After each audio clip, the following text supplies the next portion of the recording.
just amazing. We also have somebody who said we're going to win bigly, which is it's just fucking extraordinary.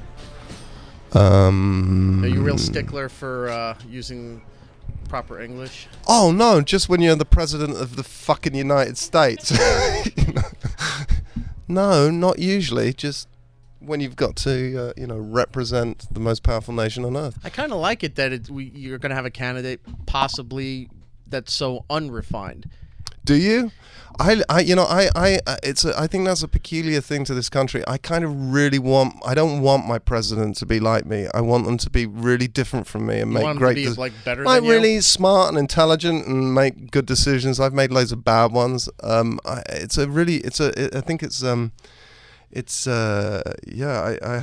have no problem with the idea that my president or prime minister is better educated than me. Right. I kind of want that. I left school at 16. I shouldn't be in charge of a country. Well, that does make sense, but in a way too, that when you've had so many people for so many years who are highly educated and career politicians and what have you, and a lot of problems and a lot of things not getting done, it's kind of nice to see that. I don't want to say full revolution, but to see things changing and people just getting fed up and go, this may be bad right now, but this could pave the way to better things and some kind of change. Yeah, I don't think the way to change is to elect a moron just because you feel that they're more like you. You know, Right. I mean, it's just wildly egocentric, I think, to say, I really want somebody who's like me. Yeah. I mean, what? It's all about What? entertainment now. People don't really It is. care. It's, I mean, the ones who do care about the issues are now the ones that are not being heard. It's about everybody wanting some although kind of on the entertainment. the other side, you got somebody like, Bernie Sanders, who is same counter politics stuff, and is smart and intelligent, and whatever one thinks is going to have shifted. Whatever happens has shifted the window left, which is an extraordinary thing to do. Yeah. But ladies and gentlemen, we're not here to talk politics. We're here to have some fun and talk about yes, an that's amazing movie that's open today. Mr. Paul Bettany is here. Hello, how are you? Hey, I'm good. How are you? I'm so excited. I've been waiting for you to come in because everybody's been waiting for Captain America Civil War. People who are fans of the books, it was one of those things that this is never going to get made. Even when they started the whole rebirth of the superhero genre with Iron Man and Marvel laying out the groundwork for like at least a decade of all the movies they're going to put together, no one thought that this would ever get to this point. And now including Spiderman in it, and nobody expected that to happen. And in the book, Spider-Man's a crucial part of that story. Everything is coming to fruition. Everyone's excited. It's really amazing. Kevin Feige and the guys at Marvel have just done an amazing job, and the movies get rich. My experience of them is that they get richer and richer and more complex, and I'm genuinely proud to be a part of that. What was your knowledge of this world coming into when you started playing J.A.R.V.I.S in the first Iron Man? There, you're doing the voice. What was your knowledge of this world? Really little. I grew up in London in the 1970s, and we didn't have comic books. We just had mass unemployment. It was a very different thing. And my first introduction to superheroes, I guess, was the reruns of this 1960s Batman TV series. Was my sort of. And we kind of had really shit superheroes, I suppose. We had a comic book called The Eagle, and in it was Dan Dare, and it was kind of like a lukewarm cup of tea version of American superheroes, Right. So I had no idea how rich and textured the the world was, and I didn't really have an idea when I started playing J.A.R.V.I.S. They, sent me a bunch of salient storylines for me to read, and then I started. You begin to see how interconnected this world is, and how layered it is, and it's kind of been a real fun journey for me. as much as I can remember from superheroes that came out of the UK, the only one I remember is Banana Man. Banana Man, exactly. Yeah, Banana Man. And I hated that because my name is Erik, and I used to watch that, and I don't. Most people would be happy, like, oh my God, there's a character named Erik, or if they had your last name, you're like, oh, this is great. I hated that cartoon. Yeah, it's amazing that one came. Did Danger Mouse get over here? Right, because it came on right after. It was Thames Television that put both of them out, and you would have Danger Mouse, you'd have Count Duckula, and you would have in random spots Banana Man. I guess the whole thing is kind of self-deprecating English humor, where you have this kind of, slightly moronic, Englishman who turns into a superhero. It was this skinny, knob-kneed kid who would eat a banana and turn into almost like the Tick. Right. He was this big blue guy with a yellow cape, and he'd go around fighting crime with the power of a banana. I'm sorry we did that to you. I'm sorry. What was it like working with the Russo brothers for this movie? That was great. Joe and Anthony. It's great, man. I really love the movie. I'm so proud of it, and just the amount of plate spinning that's going on, the skill that it takes to make one of these movies, and to give everybody, the understanding that different people have their different fans have their favorite superhero, and they want them to have a moment, and to do all of that in a way that feels genuinely sort of organic and part of the story is a real feat. And then also the fact that this is a 4-quadrant popcorn movie with a lot of pressure on the action, and you're talking, the movie on one level is also talking about unilateral intervention of a superpower in a foreign country. That's pretty extraordinary that it's got that kind of balls, this film. But to have, it's a unique dynamic, because the Russo brothers have been working on Marvel properties for a while, especially the Captain American series. But to have both of them is a great dynamic, where one's directing over here, one's directing over there, separate shoots, bringing it all together. It's a very different technique. Yeah, but I mean, and also, working with them together on the film, what's great, it's a huge cast, and you got questions. Everybody's got questions. There's very little time to shoot, because, I mean, it's funny. On one level, it feels as an actor a little like an independent movie, because you're getting 2 takes or 3 takes. It's not the usual bloated, here, have 15 takes, we've got all day. Do one for fun. Right. You got to cover all of these superstars, and a lot of times you don't know what you're doing, because it's green screened, or they got the stuff on you to mold you for your body for the computer. No, there's hardly any of that. I mean, really, there's the motion capture stuff is I haven't done for them. That's all in camera. The green screen is less and less and less now, because they could just take out the background. Right. And everybody understands green screen. I mean, I remember the first time I did it, I was like, what do you mean? A monster's so I'm just pretending to punch something? And they go, yeah. And it's hard to comprehend, and then you see it and you go, oh, okay. So everybody gets it now. Some robot's gonna come down, you're gonna tear them apart. Just punch to the left and and trust in us. Yeah, but it's great having to, because if one's talking to VFX, there's always a director that you can talk to and ask questions. So you're in full makeup and prosthetics the whole time. Nothing's computer added to you. Oh no, it's there's this much of. This is going to work on radio. There's, from my chin to my eyebrows is the only bit of my body that's out that isn't in prosthetics, and that is purple. But the lines, the sort of circuitry of the costume continues onto my face. That's CG. The lines continue in CG.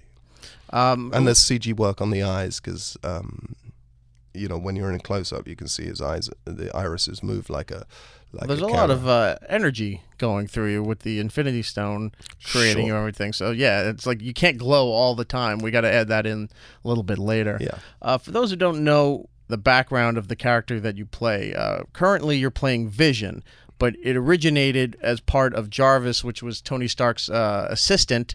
What is it? AI technology kind of stuff, and then eventually with in the last Avengers, Age of Ultron and the Infinity Stone, Ultron made you into Vision and the character that you are now.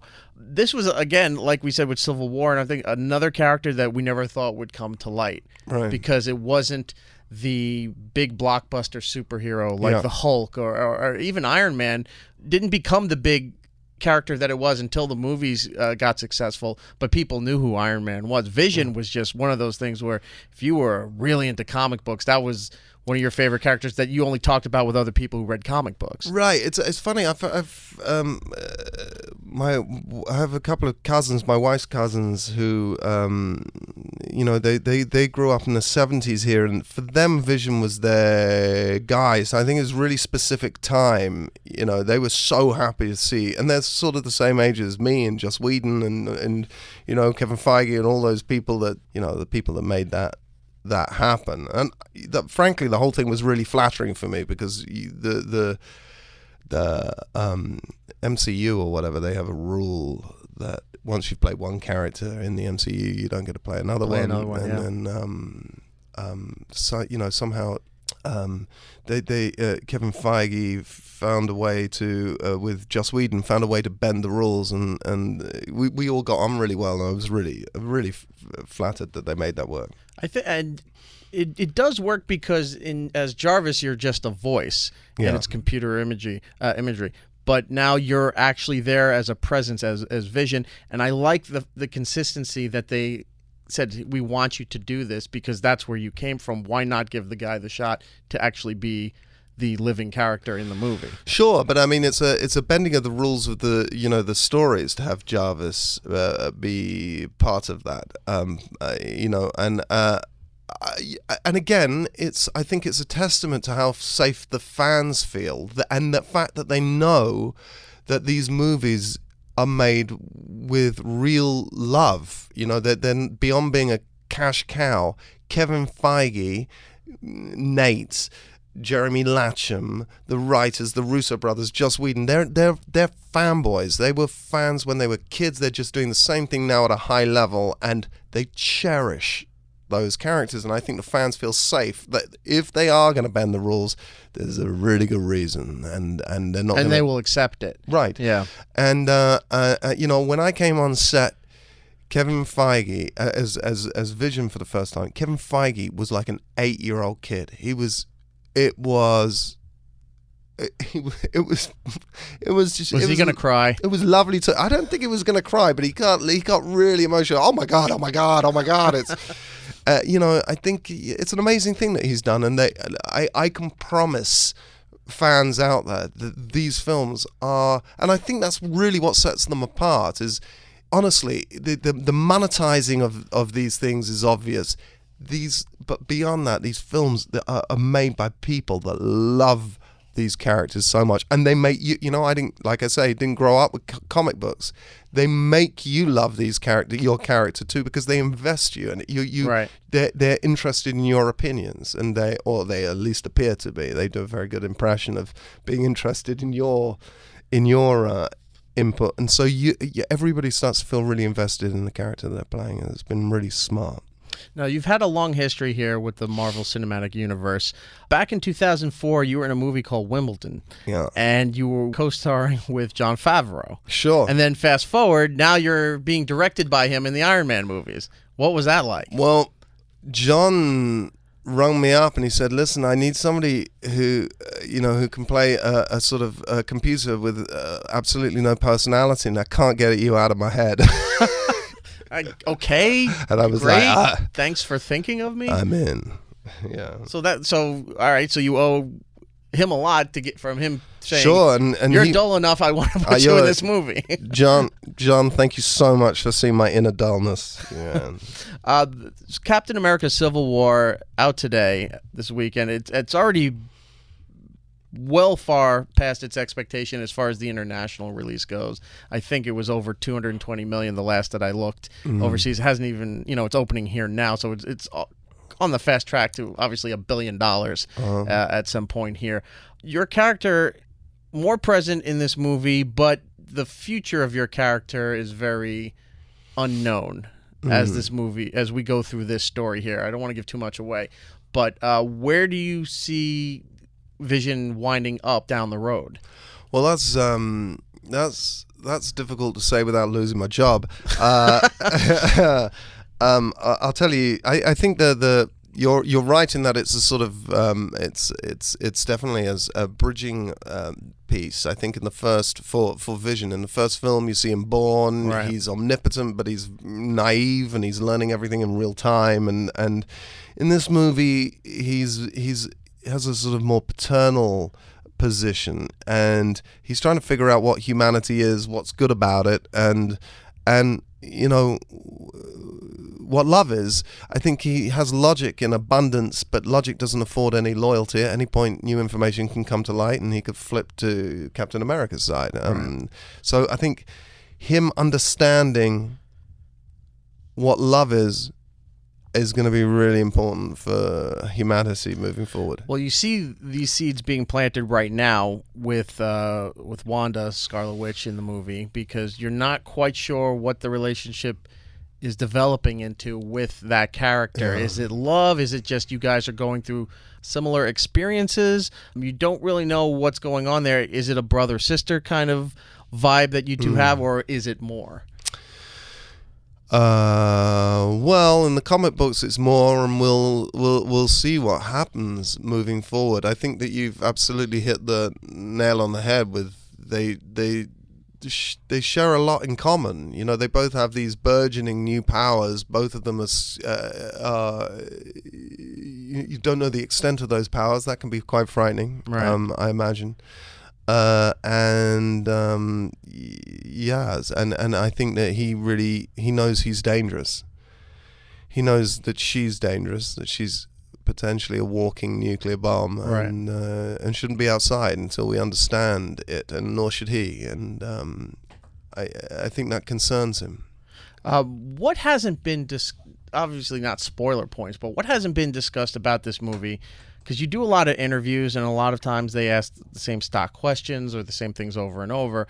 But what hasn't been talked about this movie that you want out there that people should know about this movie?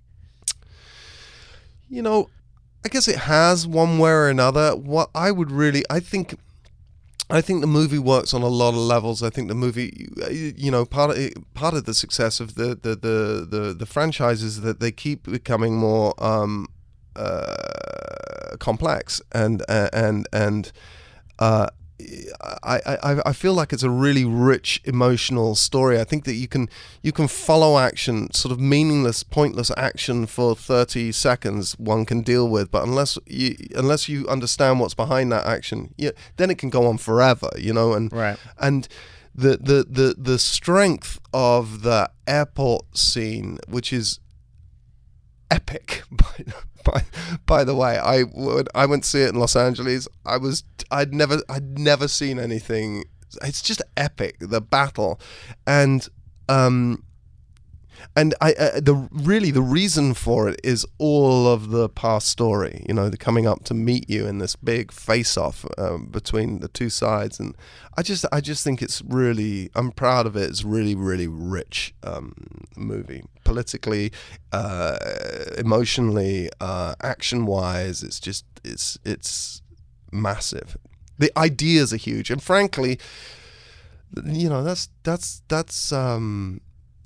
strength of these things. I mean, the ideas that I know that they're moving forward with in Infinity Wars are just so huge. The ideas are huge. It's got nothing to do with special effects. It's got nothing to do with, we got this amazing action sequence planned out. It's just the ideas are huge, and that's great.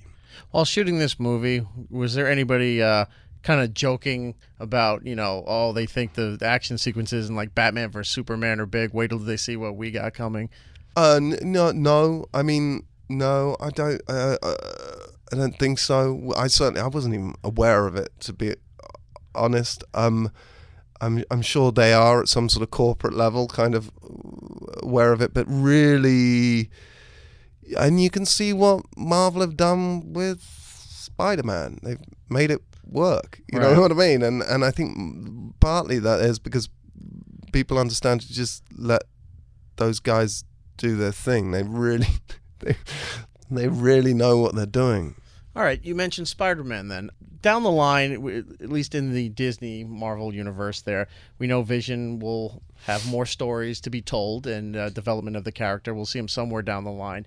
But with this new weird relationship that Disney Marvel has with Sony, is there any potential of Vision maybe showing up over there? Oh, I don't know, and that's I don't know, and that's above my pay grade. But I mean, I'd be, you know, I mean, I'm happy to work. You know, I love to work, and yeah, frankly, the Vision could be in Guardians of the Galaxy. Right, it could be anywhere. He can travel through space. You know, so yeah, I don't know. It's a big part of the Infinity Gauntlet and the Infinity Stones and Thanos and all that. So there's a lot more to come. A lot more. Captain America: Civil War is out this weekend. You should see it. I only have 1 minute left with you, so I'll do a quick bit of a speed round here with you. Yeah. Some of your previous movies, Priest, I loved you in the Da Vinci Code, and then Legion. It seemed for a while you were getting put into these weird religious roles.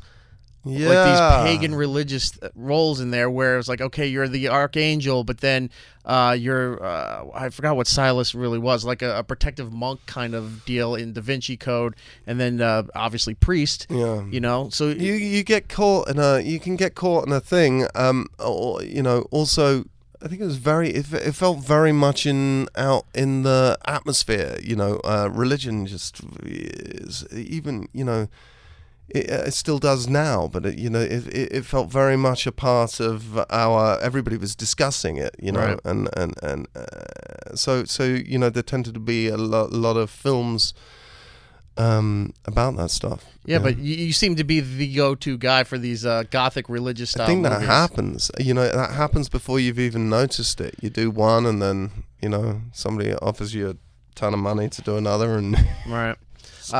Finally, before we go, I saw on your Twitter that you retweeted Doug Stanhope recently. You're a big comedy fan? I just love Doug Stanhope. I mean, I just also, you know, he's sort of, in some ways for me, you know, picked up where Bill Hicks left off, and I dig him. He's just his own man, and he makes me laugh. And also, the first time I met him, he said, I knew I was going to meet you, so I bought you a pair of underpants. I've never had a man buy me a pair of underpants before. That's love.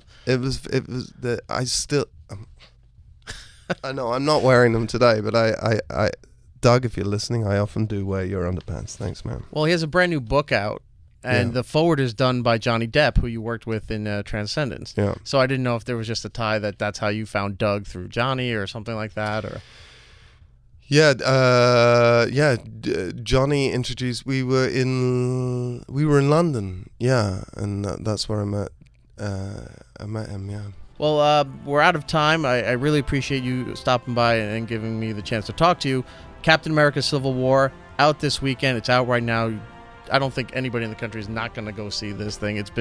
Everybody's been waiting for this for so long. Send him some love on Twitter at Paul_Bettany, Bettany. And next time you're in New York, I mean, there's so much other stuff. You have an extensive body of work that we just scratched the surface I'm always in New York. I live here 15 years. All right. Well, please come back sometime. All right, man. All right. Take care. See you.